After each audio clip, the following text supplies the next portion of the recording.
you want to leave the door open and just have the screen.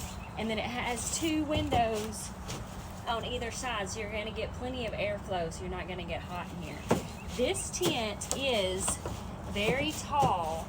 Like, I'm standing all the way up in the center, and I still have a space here above my head. And you do have a little hook here you can hang a light. I'm 5'2", so